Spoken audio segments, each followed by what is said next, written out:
Hey guys, I want to give a shout out to this microphone that's helped me record like thousands of hours of podcasts at this point. Unfortunately, it is on its way out.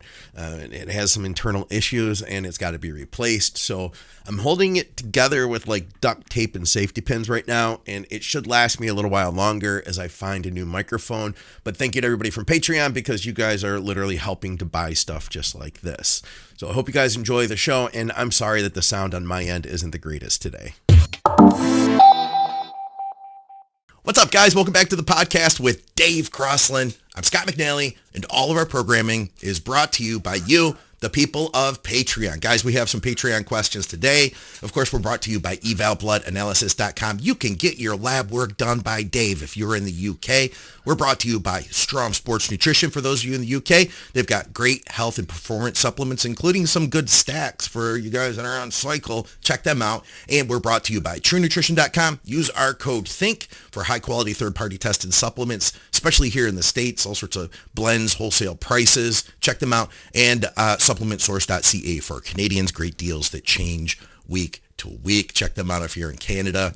Dave, what's going on, man? Bear with me if I'm a little groggy today. I don't partake. I don't party, but I sure feel like I was out partying. I just got back from Vegas. This is like literally me rolling up over the next morning and doing the show with you. I literally just walked in the door, basically. Yeah. What's going on? Not much at all, really. Got PCA finals this weekend coming up, so we're on the road for that. Okay. This weekend, is that vodka? No, this is water. You sure? Yeah. You sure it's not? Yeah. This is my water bottle. I drink out of this is actually, believe it or not, was originally a bottle of syrup, maple syrup that we brought back from Canada. And Victoria was like, you've been wanting a glass bottle to drink out of. Why not? And she cleaned it and washed it and stuff. And I was like, this is perfect. So it's like 1.5 liters. And I just store this in the fridge. It's good. And I need to rehydrate after the plane. Anyway, so PCA finals. You guys are going to be there. I wanted to give an update on the Melanotan 2 experiment that I was doing. Mm-hmm. Have you ever heard of people getting indigestion from Melanotan? No, but I could see it because of the way it can upset people's stomachs when they first have it.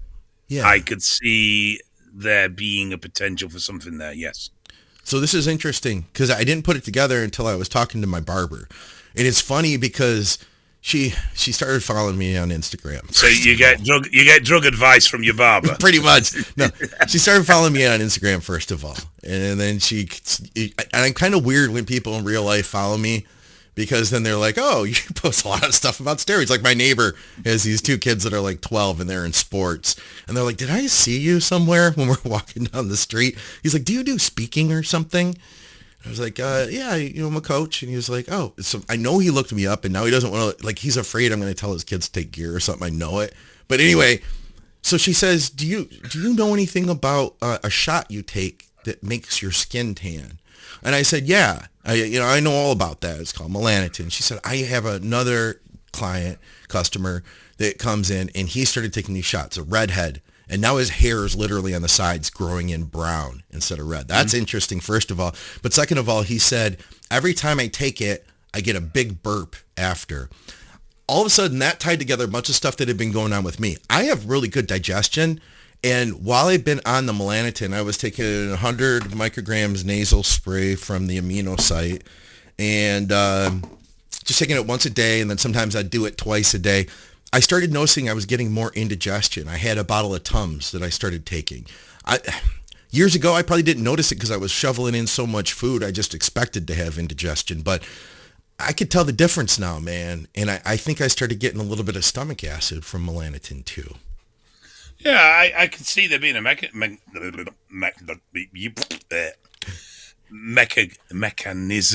I know what you're trying to say. Yeah. Yeah, teeth aren't working today. Yeah, funny about the redhead. My beard goes black. Does it really? Yeah, my beard goes black. My roots go black. You can tell. If I've done MT2 and I was growing, you could tell because there'd be literally a black line. Wild. Yeah, The hair went black. that's crazy, man. So I wanted to mention that I haven't used it for probably 10 days now, but I don't look tan. I don't look like I've been on Melanotan, but I definitely can see it myself, and Victoria can see it. I don't know if you guys can see it at home, but I have I'm not as pasty white as I was. And being in Vegas and walking around outside, I got a little bit more color, and it didn't immediately just turn red. So I feel, I feel okay about that. The first thing that I thought when I saw you today. Do I want to ask? Okay, Dave, what's the first thing you thought when you saw me today? Casper. Thanks. I appreciate it. Coming from somebody in England. All right. Yeah, so coming from somebody in England who's got a ginger beer and is browner than you. All right. Listen, I've got some questions for you. We've been having some fun. We've been playing games on the show related to gear. And we get a lot of questions. So I'm going to ask you some questions that we've never been asked before. And it's basically best cycle 4. Okay? So to go with the times here, we're recording this in the middle of October. Who knows when you're actually watching it? You might be watching it at Christmas time, depending on what the algorithm's doing for you. What's the best cycle for Halloween? That's where we start. These are just fun questions, by the way. We're not being real serious here. So it has to include M-Tren, Halo, and Tren. What? Yeah, listen. Scary monsters. Oh. Halloween. Yeah, you don't even have to dress up. You're just a regular gear user. Regular raving, regular raving lunatic in the corner. Yeah, that sounds about right. Yeah, so I guess it depends on what kind of costume you're going to wear. Because if you're going to do the full abs out thing, I'm going to say, and I have helped people who do costumes, by the way. And they're they will literally enter contests, and that being in shape is part of it.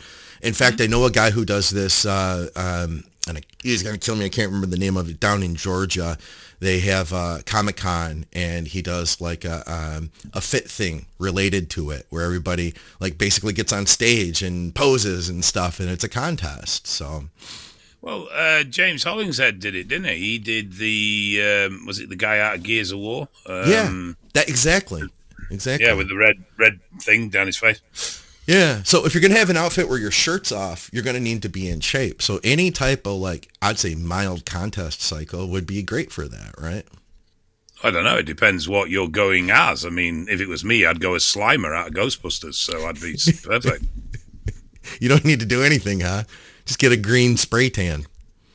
Just get green and slimy.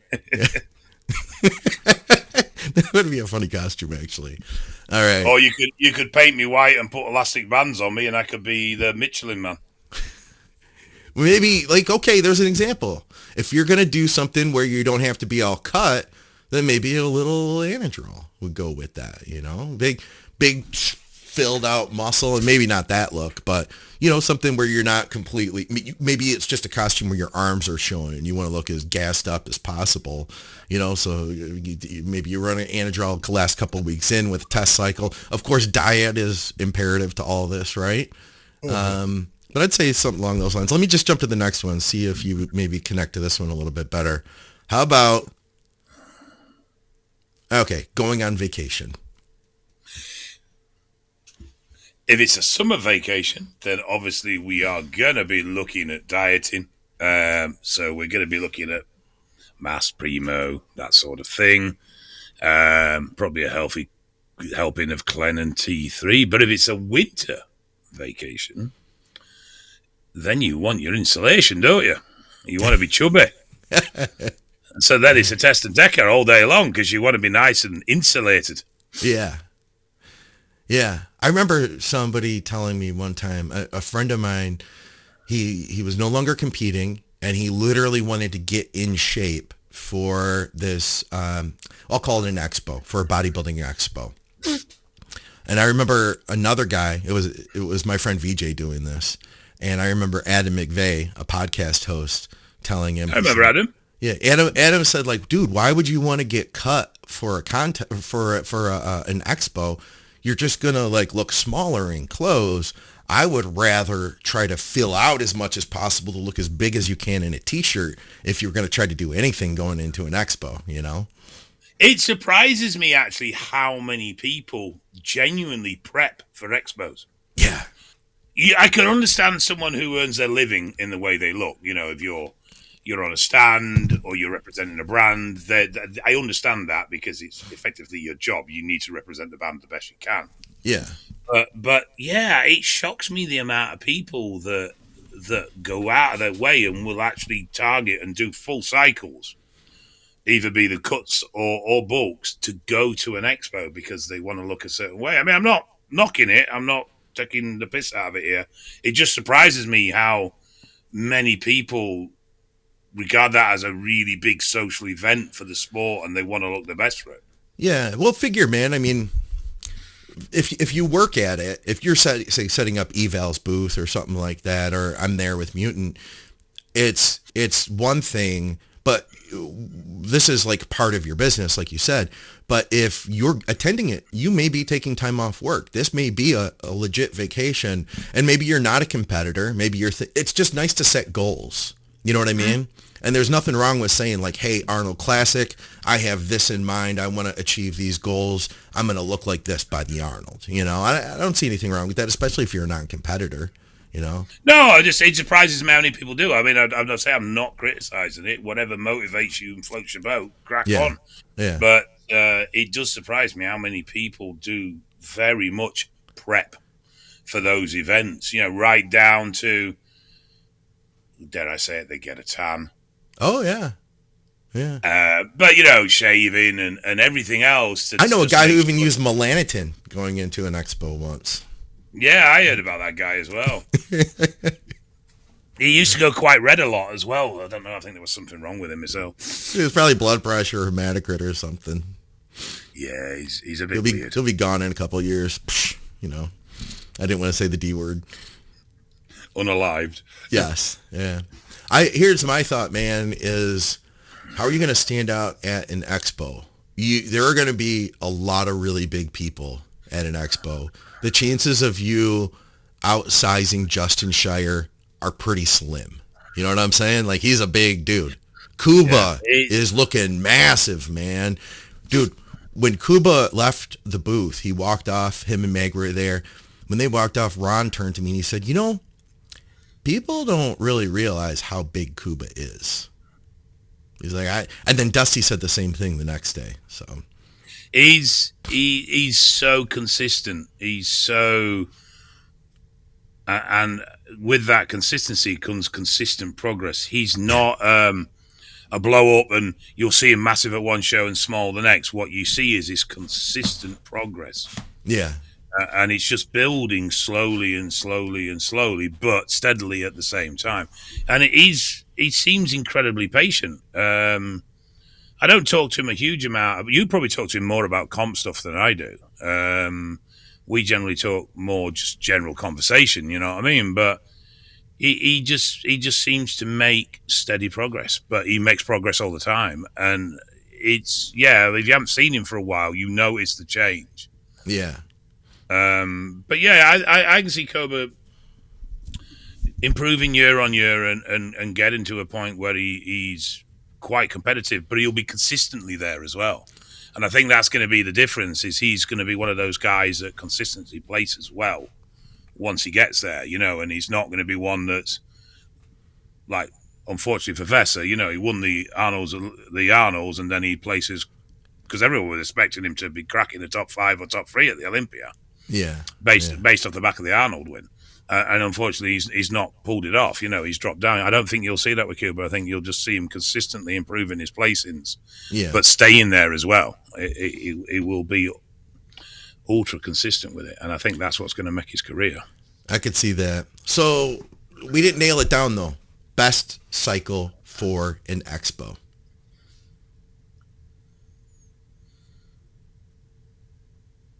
We're going big. I would go big. Yeah, I would go big. I'd go cut. Because like I said, you can't be the size of Justin Shire or Kuba. Well, you know what I'm saying? Well, I think really what you've got to do is you've got to play to your strengths, haven't you? Yeah. I guess if you're already like 260, then you could definitely show up big, right? Yeah, I think you've got to play to your strengths. So if you have the potential of cracking it with the bigger boys, then go forth. I mean, I used to always go in big, Yeah. but that was me. I mean, I say that I did one lean. Yeah. Yeah, did one body power. Yeah, I did a body power lean. Okay. It was about £310, I think, of that. Just 310, huh? Yeah, quite small. I met a guy who was over 3 bills at the Arnold, or excuse me, at the Olympia. He's a big dude. He's just shoving the calories. He said something that was really interesting. He had said, how do you put it? He said, for a lot of the newer guys, I think that they're getting too smart for their own good. They need to get back to being dumb. He said, because and he was just a real simple person himself. He said, these guys, they educate themselves out of making gains. They're like, you can only make 10 pounds of progress per year. He said, well, why not? Why can't you gain 50? Or you can only gain so much on your bench. You know what I mean? It's like, don't have limiting beliefs. Whereas if you didn't know better, maybe you could grow 100 pounds. And it's probably not going to happen, but... You know what? There was a guy that made a film, and he actually said in that film, don't set limits, find them. Oh, did he? You're talking about your movie, Under Construction? Yeah. There was actually a guy that said that some time ago. That's a good line, actually. What was it? Don't set limits, find them? Yeah. Yeah, I like Big that. believer in that. Big believer in that. Aim for the stars. You might not reach them, but you'll get higher up than you did if you aim for the ceiling. Yeah. All right, next one. So we did Halloween. We did going on vacation. That kind of turned into going to an expo. By the way, I'm going to go the opposite. Because my strength would be to get lean. So I'm not going to be the biggest guy at the expo. But you might go, holy crap. If I could get real lean, people could be like, holy crap, man, you're looking lean. So you could be the Brownies. Yeah, I just got to load the Melanotan. I've got some work ahead of me. All right. Going to your 20-year high school reunion. God, do I have to? Did you go to any reunions, Dave, or anything like that? I never did any of that stuff. No. It's not as big over here as I think it might be in the States. There is a group. There's a Facebook group for my year of high school. Are you part of it? No. Well, but you know it exists. You've been on it. Yeah, I think I got added to it, and I never comment, so I don't see anything of it. But there is actually a little bit of a social calendar. They go out for drinks and do stuff. Oh, God. No, yeah, I couldn't think of anything fucking worse. I just couldn't. I really couldn't. And they probably feel the same way about me not going as well. They're probably all sat there thinking, thank fuck Crossland doesn't come, But were you grumpy? Were you grumpy when you were in high school too, or did that come with age? My grumpiness came with my exposure to people. Oh, okay. I thought you were going to say your exposure to me. No. Just, I think. Actually, no. If you want, do you want me to answer this question because it's a little bit of a diversion? So I'm quite happy to move on. But if you want me to answer my grumpiness, I will do. I mean, if it's a 10-minute thing, we don't have time for that. Nor does anybody care. Okay. If it's a 5-minute thing or 4-minute thing, maybe we can make the time. No, it's fine. We'll move on. Well, what is it, Dave? Now we got to know. No, I wasn't. It was just as my confidence in me grew and as I became more comfortable in who I was, I became less tolerant of other people's bullshit. Yeah, okay. When I was bullshitting because I wasn't confident of who I was, so I was trying to be somebody I wasn't, which I think everybody goes through that at some point in life. Sure. Some people never go out of it. Some people move out of it quicker than others. Other people's bullshit didn't bother me because it was all part of what you were mixed up with. But as I've sat back and been very comfortable with who I am as a person and therefore don't need to prove anything, I've found I have a very low tolerance for other people's bullshit. Yeah. So it's not that I'm grumpy. It's just I don't see any reason to waste effort with people who are still full of shit. And Yeah. I don't mean that in a nasty way. I just mean in a way that they've not found themselves. They're not genuine because they don't know who they are. Yeah. I don't dislike them. I just, it's like, you don't want to get wrapped up in those games. Yeah. Yeah, it's just too much effort to play the game, so I just don't bother. Yeah. Okay. I can see that. What else do we have here? I think we have a couple more on the list. Well, 20-year reunion. I mean, gosh, man, I feel like 20-year reunion, I would want to look like I'm not going to care as much about like how crazy jacked I look. By the time it's 20-year reunion, if you're still caught up trying to be the biggest guy in the room, I mean, there's always part of us that want to be that guy. But I feel like I'm shifting more toward thinking about my health and thinking about longevity. You know what I mean? I want to come in looking like I'm going to live another 50 years. You know what I'm saying? I would think all right, you're not quite going to be 40 at your 20-year reunion. Well, if it's a high school reunion, you're not. Yeah. If it's a college reunion, you're probably just going to be over 40. So I would say, yeah, the focus then is probably going to be looking as young as you can. Yeah, right. Versus it's big anymore. Yeah. So I think condition and all that and tan and manicure, you're going to want to look, particularly if you weren't particularly the popular kid at school. Yeah. If you were the late bloomer, then you're definitely going to be wanting to sort of strut your stuff on that night and look as inviting as possible. And let me give people a tip too. It's not that expensive to get a shirt tailored. If you lift, like you're going to have a hard time finding anything that really works, once you've built some muscle. If you've got a back on you, good luck getting in a dress shirt or a jacket. But if you get something, and so you're going to have to get something that's a little bit too big, it's going to look sloppy on you. But if you get it tailored, you might end up spending, $50 on a tailor, $100 on a tailor to fix something. It might only be $20 for a shirt. Like it is so worth it because then that shirt fits like a glove. You're going to feel comfortable and that's going to help with your overall sense of like, well-being and confidence, all that stuff. So, find a good tailor. Good fitting clothes. It doesn't necessarily have to be labeled clothes, but good fitting clothes and good quality clothes, which again is not necessarily going to be labels. Yeah. Will always make you feel better about yourself because you feel just when things fit right, you feel more confident.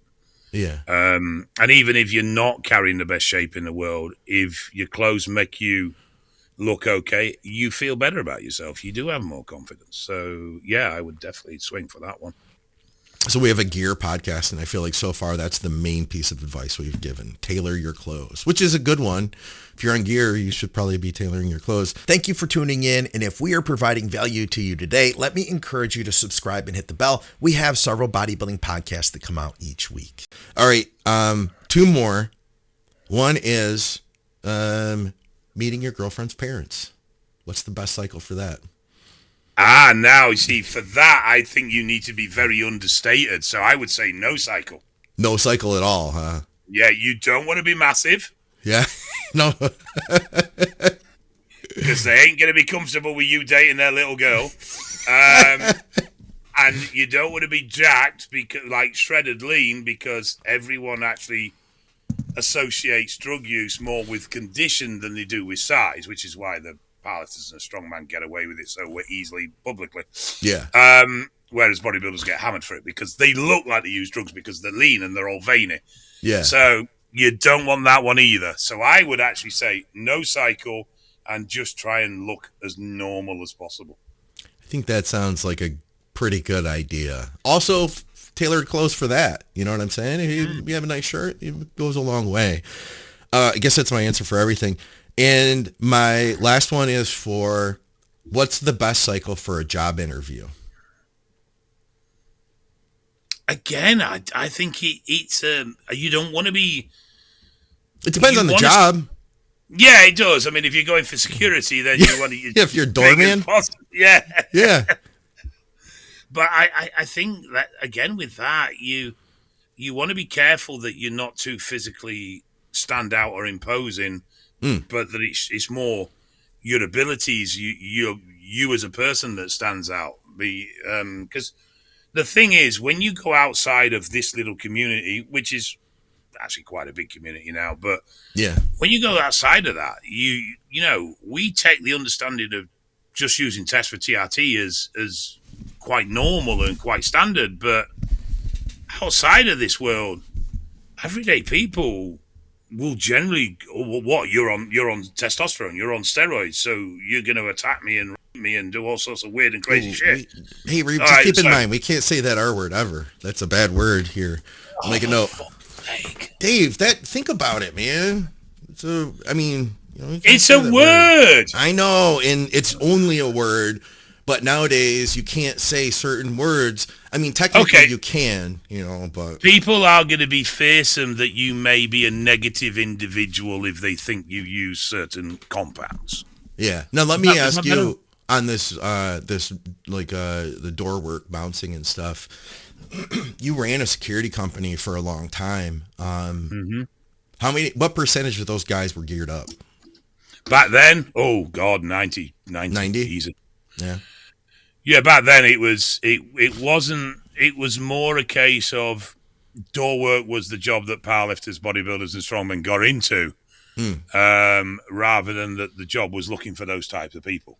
It was the jobs that those type of people sought out because it was easy to do. It was extra money. You didn't have to really do much most of the time, right? Yeah, and they could fit it around for those that were training on a high level of company. They could fit it around their training and everything else they were doing. And the other thing was, it was unsociable hours, so it didn't really hit your gym time. And it was a job that allowed you to go in the back and throw a meal down your throat for 5 minutes and all that sort of stuff. So, it was. There were a lot of bodybuilders and a lot of users that were doormen because it allowed them to train when they wanted to and everything else. And back then as well, I mean, some of the doors we ran was 7 days a week. Yeah. So they were earning good money as well. So it was a viable job in that sense. Financially, it was a job. It wasn't just a second income. The industry suffered somewhat since the night economy has definitely dropped. It's not what it used to be. Really? And then one of the things that happened over here is when it all got regulated, the job centers started providing training for the license to get your license to people that were seeking employment. And as a result, the market got saturated with just everyday folk. Oh, really? And the quality and standard of door supervisors went down the toilet quite significantly. A lot of guys retired out of it because they weren't willing to work with the absolute crap they were getting given. And obviously the good lads got older as well, but there wasn't this influx of new lads coming in, and you don't see it now. You don't see, maybe because the hours aren't there or the money's not there, but you don't see guys that are bodybuilders doing 4 nights on the doors, so it allows them to train when they want and have no other work to do. You just don't see it. A lot of guys that work the doors now are basically glorified security guards. I mean, there's still old school teams out there and some good lads out there, but they're nowhere near as common as they used to be. How about an executive job then? What about that? I feel like you wouldn't be like in good shape though, like for an executive job. Like you want to look like, yeah, that guy's got people in shape, man. You look like you got your act together. I feel like that if I took 2 people that were equally qualified. One of them has capped delts and the other one doesn't. And I assume that guy also it looks like he takes care of himself. He's got some abs. I'm like, that guy, he's got his life in order. You know what I mean? Like you just see that.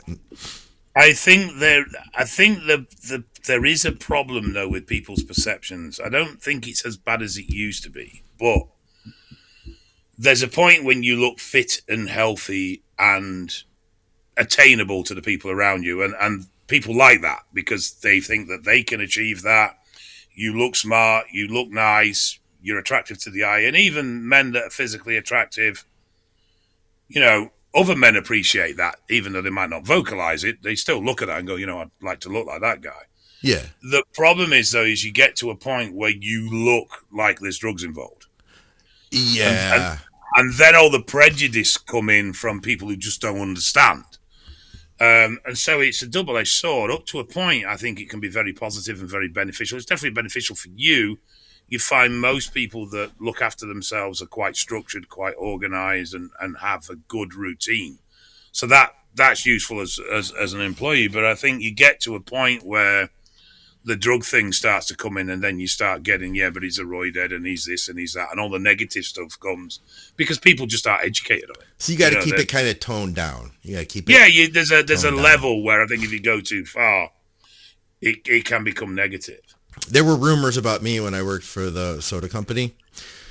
There was a guy I knew, and he was like level up from me, and they had like this managers meeting, and he worked out, but he wasn't nearly the size of me, and they were giving him crap for it. They were like, yeah, but you're never going to look like Scott does. And he was like, Scott uses steroids. And I started, that didn't go too well. Thankfully, I didn't really care about that job. So there was that. All right. We got a bunch of listener questions. We should just dive into those. And let's see. If you guys want to take part in the next show, then leave us some questions. I see a couple of them in the live stream, so we'll definitely try to get to those. In fact, I'll jump in with one of those from VI. He says, if you can only pin delts with a 27 gauge, is it true that you can develop scar tissue over time and you need to break it up? How do you break it up? Massage. Do you feel like it's the pin that's doing it, or do you feel like it's repeatedly dumping oil into the muscle? A bit of both. I think it's a bit of both. Yeah, I don't think it's just the pin.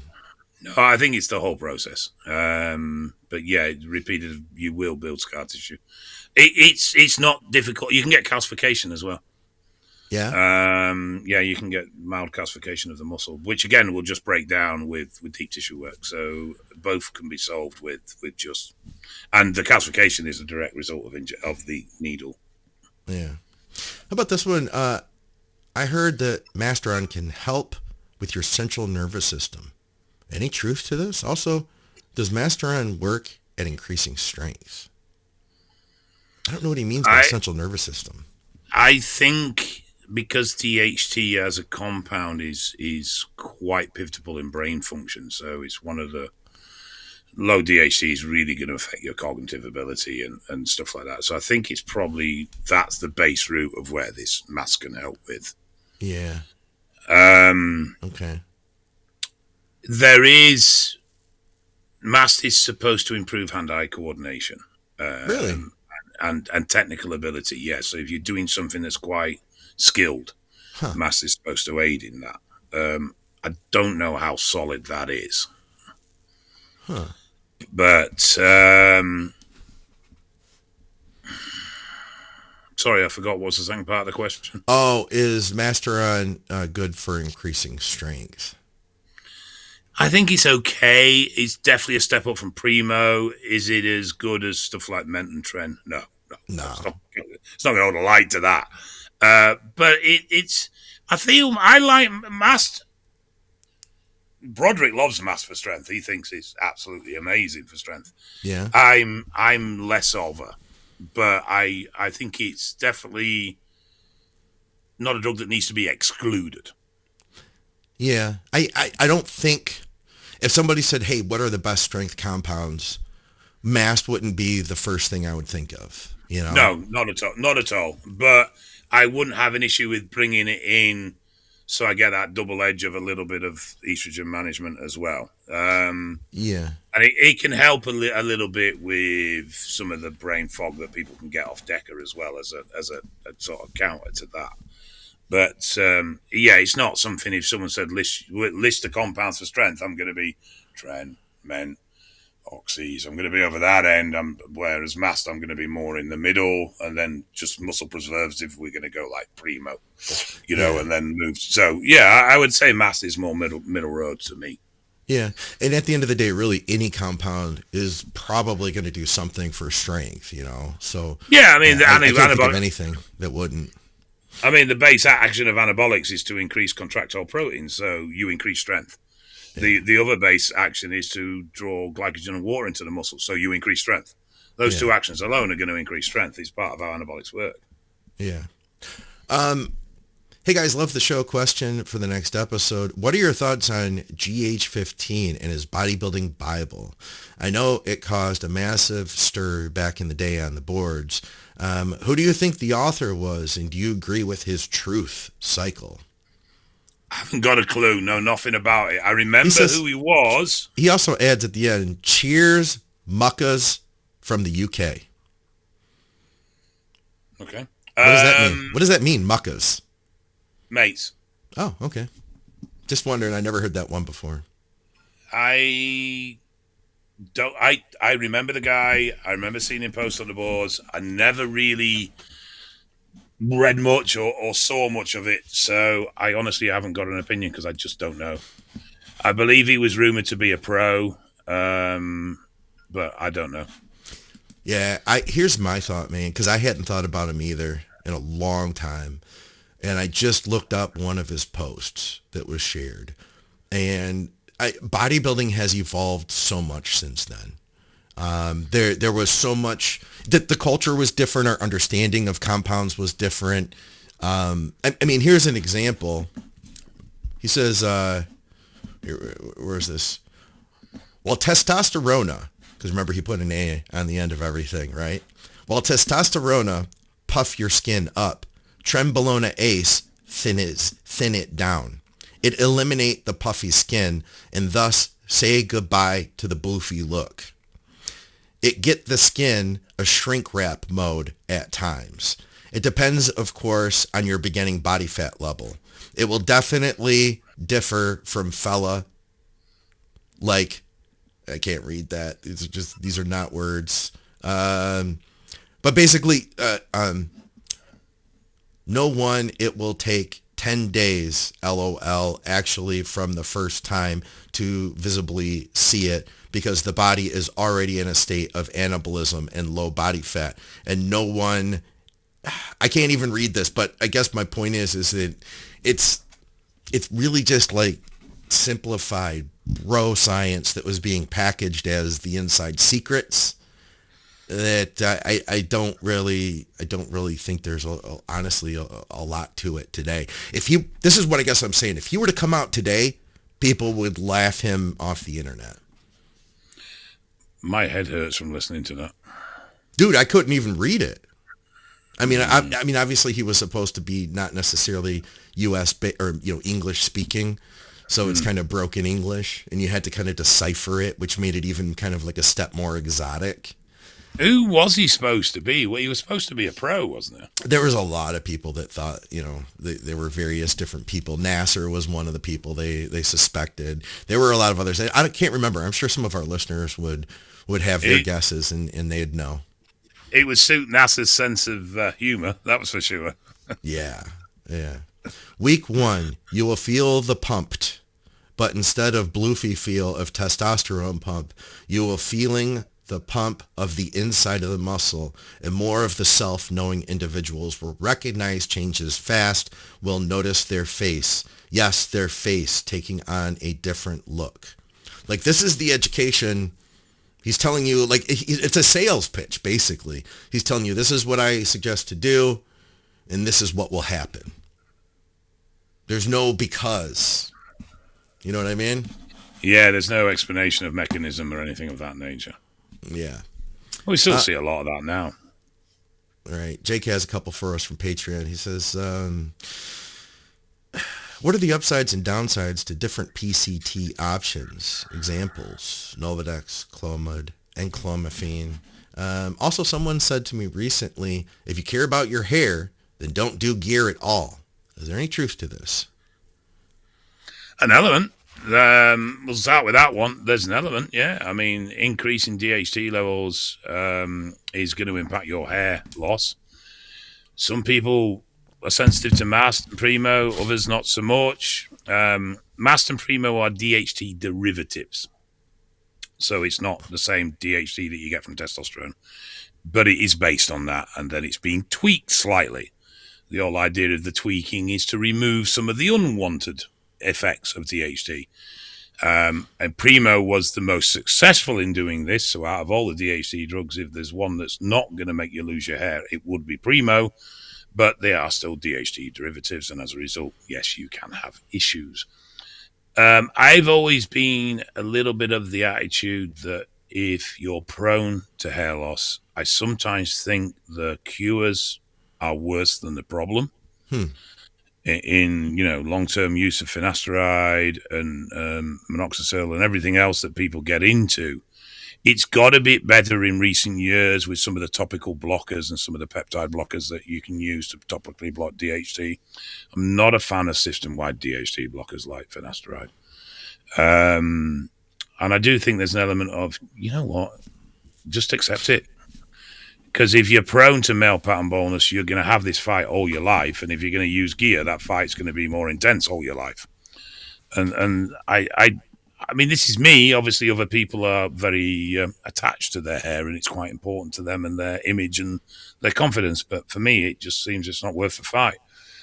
But yeah, so all anabolics, though, to some extent, are going to pose a risk to hair loss if you're prone to it.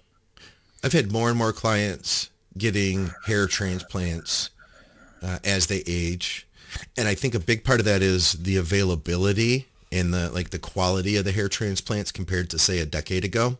I mean, I think also the social awareness as well. Ian Valliere and Chris Bumstead both did it, Mm-hmm. Yeah, and I think there's also the social presence of it. People are much more conscious. Social media gives us a lot stronger urge to have an identity and to keep up to a certain image.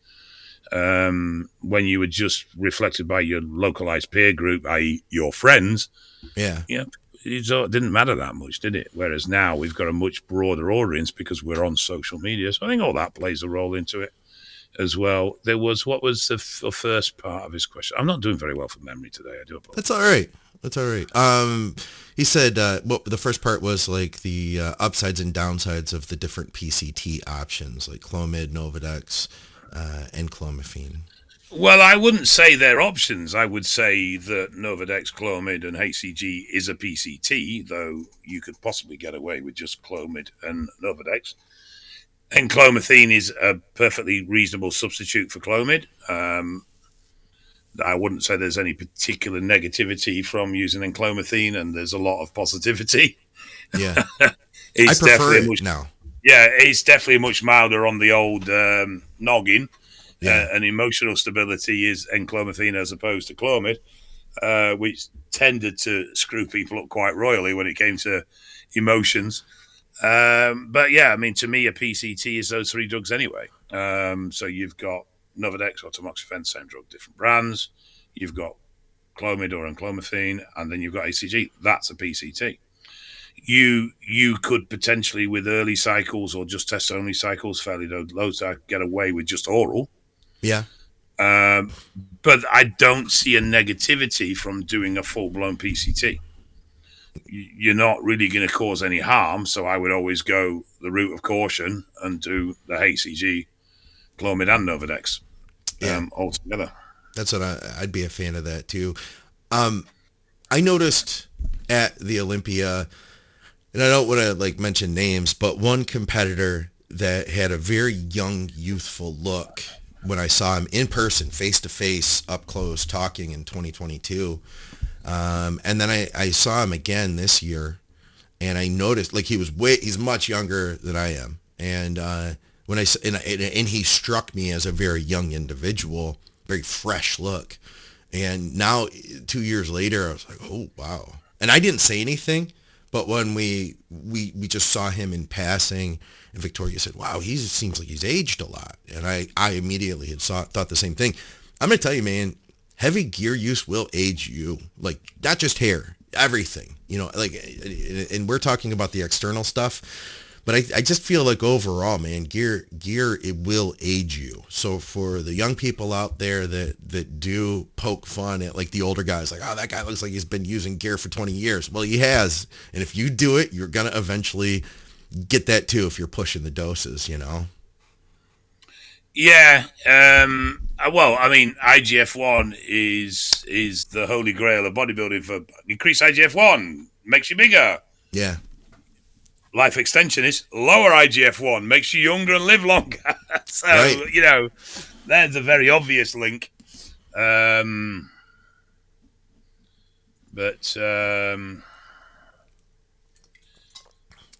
it's.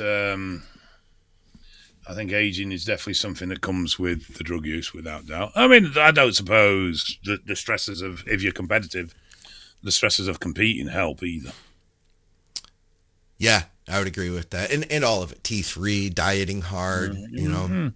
How about this one from Patreon? Casey says, for Dave, can you discuss history and thoughts on Nelevar?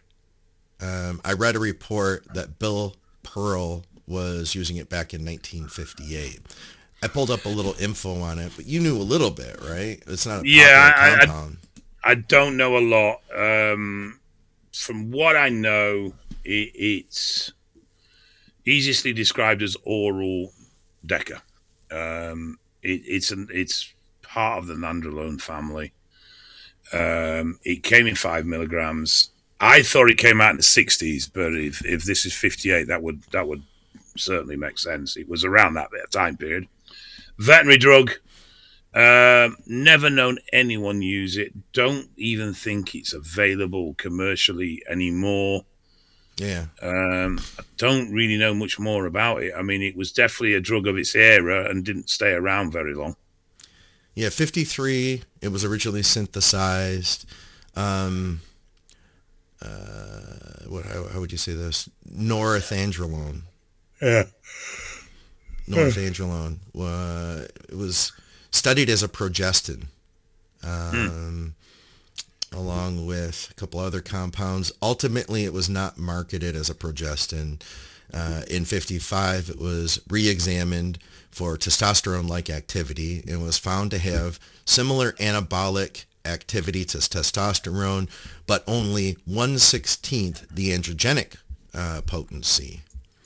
It was introduced for medical use as an AAS in 1956, and was the first so-called anabolic steroid, or AAS, with a favorable separation of anabolic and androgenic effect to be marketed. It was followed by normethandrolone as a progestin in 57, and the well-known AAS nandrolone phenylpropionate. It was introduced to the United States in the late 50s under the brand name Nelevar,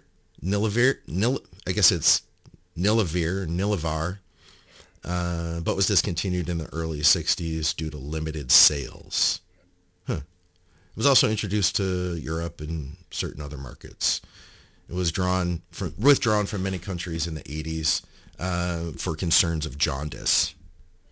Okay. It says today the drug remains available only in France. So all you French-speaking people and French people out there, go pick some Nelevar up.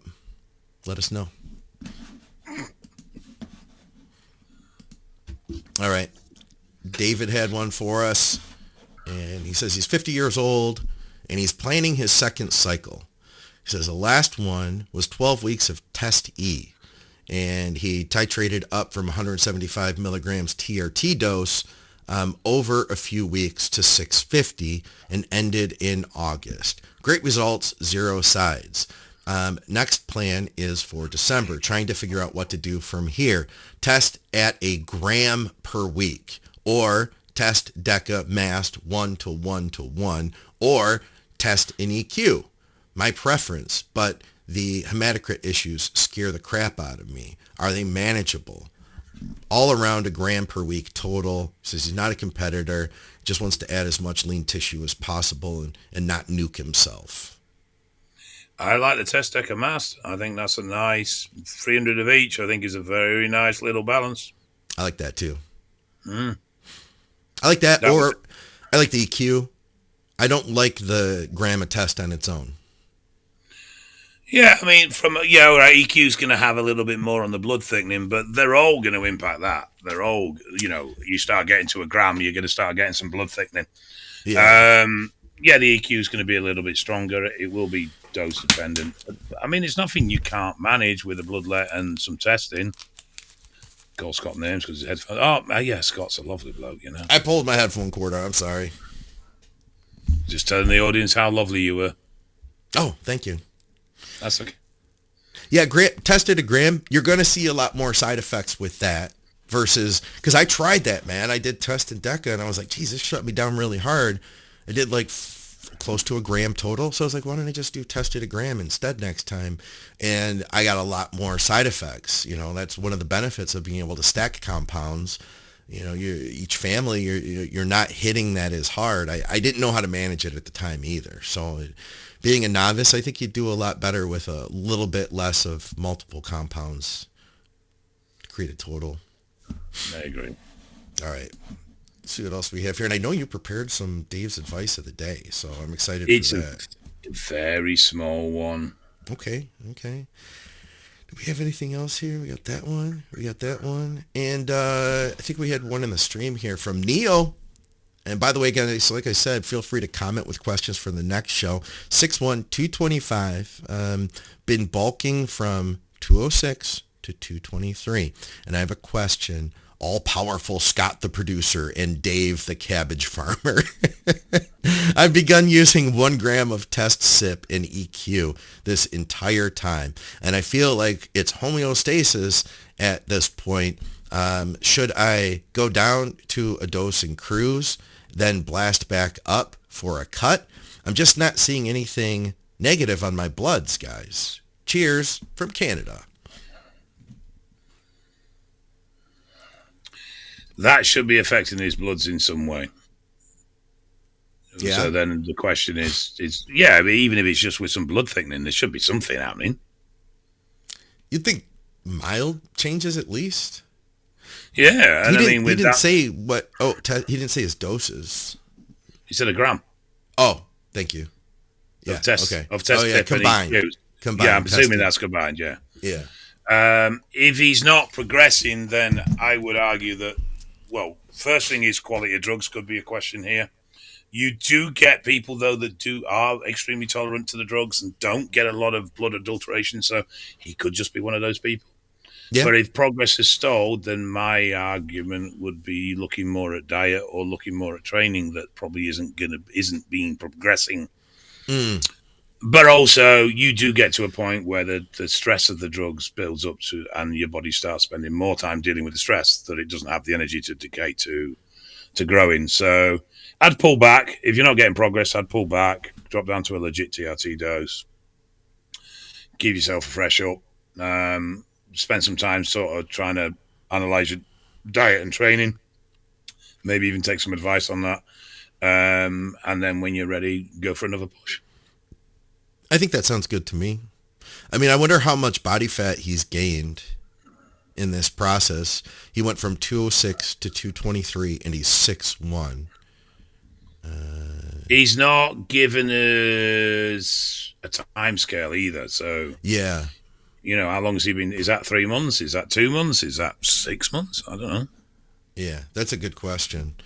You also need to do the question above and pronounce the gentleman's name.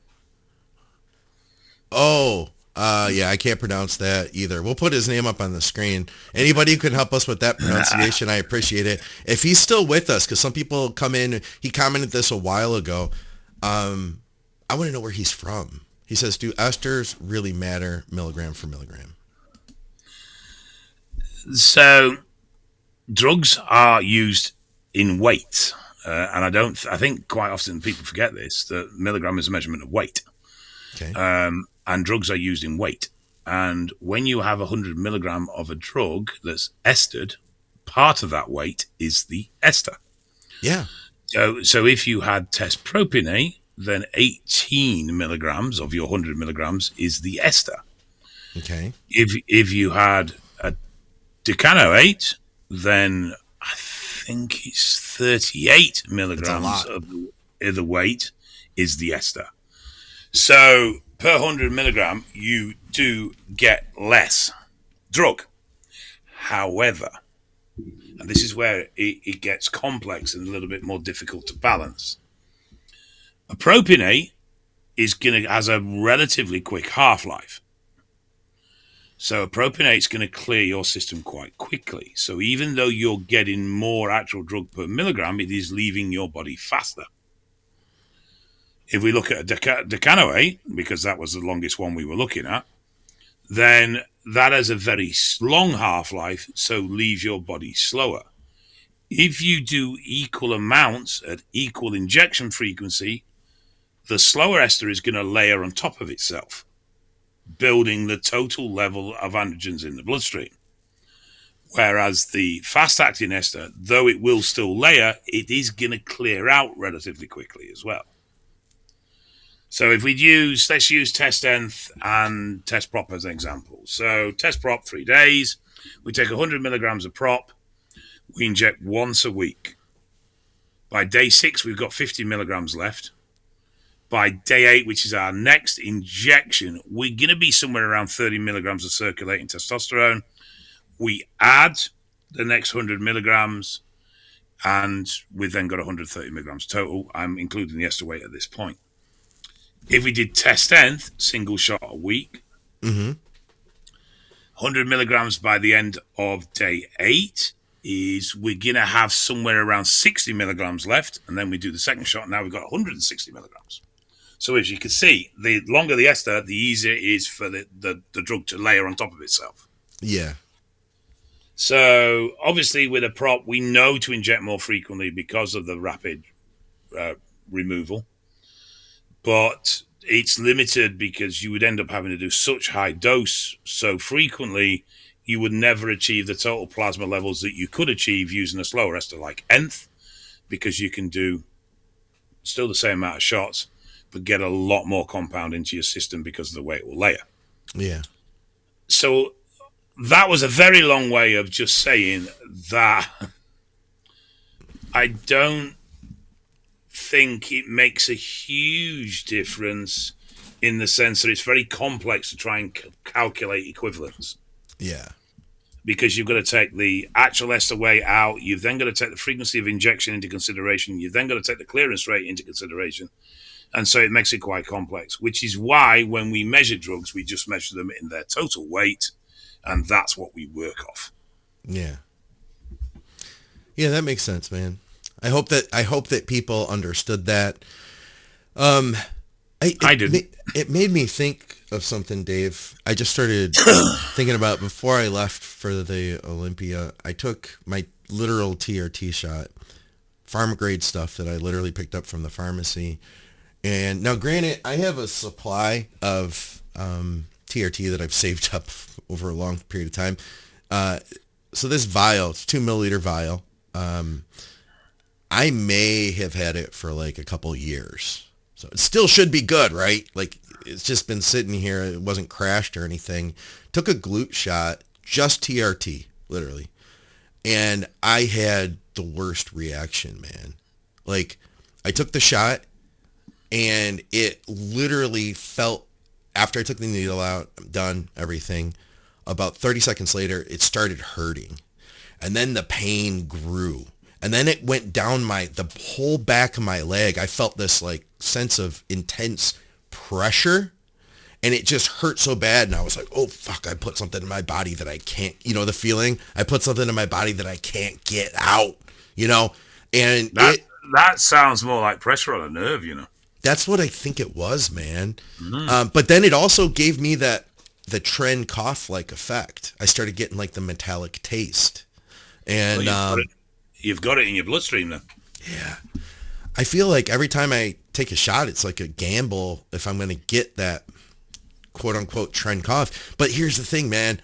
Although I've used just TRT, a lot of it has been UGL tests that I have, So this was actually the first time it happened with pharma. I always assumed, maybe it's because I was doing like the low dose injectable D-ball, and I got it from that, and I assumed, it's a solvent in the D-ball. But this was legit pharma stuff.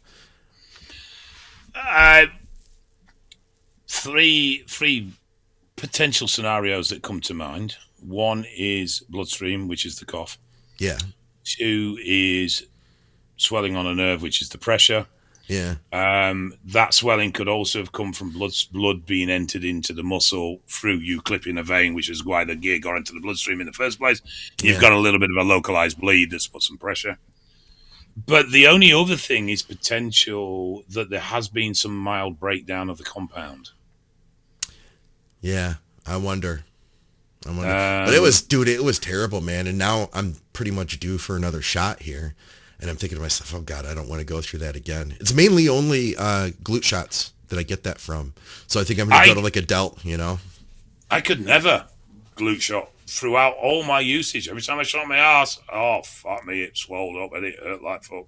Did it really? Yeah, so I never glute shot for a very long time. Just a random aside. So I know you prepared something for us for Uncle Dave's Wisdom today. I didn't really prepare. Okay. But I did actually write something down for once, yes. That's what we mean when we say prepare. It's when you write something down, Dave. Okay, so I wrote something down. And what I wrote was, it doesn't matter how crappy life gets, make the most of every day you've got and appreciate everything you have. Don't ruin the day by moaning about what you don't have. Yeah. Because you have more than somebody else. There's a cartoon of a guy walking, and he sees a guy come past on a bike. Yeah. And he looks at the guy on the bike and he's like, oh, I wish I had a bike. And then the guy on the bike passes a guy on a motorbike and he's like, oh, I wish I had a motorbike. And the guy on the motorbike passes a car and he goes, oh, I wish I had a car. And that's what we're like as human beings. You know, we constantly look at what others have. Yeah. We forget to look at what we have. And material things are nice. They're fun. They're enjoyable. You know, I take pleasure out of materialistic stuff as much as anybody does. But there's also value in your relationships, the people around you, your environment. The one thing I take great value from is my physical environment. So like the countryside, and I've always been drawn towards houses that have views or have an element of natural beauty around them, and I take great satisfaction from that. Yeah. It's funny because you started shooting pictures at your new house when you guys moved into it of the sunrise and stuff, but I still see you guys posting those pictures all the time. It tells me I know you still really appreciate it. Oh yeah, this time of year is great as well because the sunrises of this time of year are absolutely fantastic. Yeah. And the other thing is you don't have to be up at 4 o'clock in the morning to see the bloody thing either. It's a lot later. Yeah. But yeah, I just think it's very easy to get dragged down with what you don't have. Yeah. You know, and what you want when we sometimes forget about what we do have. Yeah. And for most of us, there are people that are struggling, but for most of us, we've all got something to be thankful for, even if it's just that we're still breathing. Yeah, that's true, man. I could not agree more, and I shall say cheers to you, my friend. And on that note, is there anything else you had for us, Dave? Any thoughts? No. Anything like that? No. Why? Okay. I was just wondering. We got to do our... What? I'm suspicious. No, I just wanted to make sure you said anything you wanted to say. We have to do our contest. So I'll send you those pictures over for all our entries for the transformation contest. Now the Olympia's over. Now we'll get to that next. So let's deal with that this week, and we'll be able to get that stuff out to our people, and we'll pick some winners. Okay. Dave, you didn't ask me how much money I won in Vegas. Because you didn't win any. Yeah, I didn't gamble. That's why. No, because you're not a gambler. I know you're not a gambler. No. I did one time. I had a 20, and I put it in a machine, and I pressed a button like 3 times, and then I didn't have $20 anymore. And that was it. That was you done forever. Probably good. If had I cashed out and got 100, I would have walked away from it thinking like, oh, fuck, I can do this whenever I want. If I need $100, I just put 20 in the machine, you know? Yeah, I've always approached those machines as like I've got X amount of money and I'm going to spend it on this machine. Not I'm going to spend this money enjoying playing on this machine, and that's how I've always looked at it. Yeah, that's a good way to do it, I guess. But if it's up 100 and then I lost the 100, then I'd still be like, I should have cashed out the 100. I did that on crypto. Oh, I think a lot of people did that on crypto. I was up. I didn't put a lot in, but I was up. Something ridiculous like 1,000%. Oh yeah. Oh, it was massive. I can't remember what it was now, but it was absolutely huge. And I just thought, no, I'll sit on it. Well, hey, it might still go back up depending on what coin it is. I'll tell you too. Shout out to everybody who used to listen to Bodybuilding Nerds Radio when I suggested to get into Bitcoin back in like 2016. You guys are doing pretty good right now as long as you stayed in. All right. Well, we appreciate you guys being here. I'm going to have more energy on the next episode. I feel real foggy, but I think we still pulled it off. And check out STROM Sports Nutrition for those of you in the UK. They've got great health and performance stacks. You can get some stuff if you're on cycle to help keep your blood work in check. You can go to evalbloodanalysis.com. You can order labs with Dave and then go get them filled with eval. They'll take care of you. They'll give you even a readout and stuff and tell you all about your lab work. We're also brought to you by TrueNutrition.com. Use our code THINK over there for high-quality third-party tested supplements, great protein powders, literally like the best that you can get, super high quality. If you have digestion issues or any kind of allergies, they have like every protein there is, so you can find something that works for you. And supplementsource.ca for Canadians. Thank you guys for your support. They have great deals that change week to week. And thank you to everybody from Patreon. You guys are freaking awesome. Dave, Pillars of Gear, Pillars of Strength. You've got one you mentioned last time. Is it coming up in like maybe after Christmas or before Christmas, or what are you thinking? Might try and squeeze one in just before. So if we do, we'll be starting mid-November.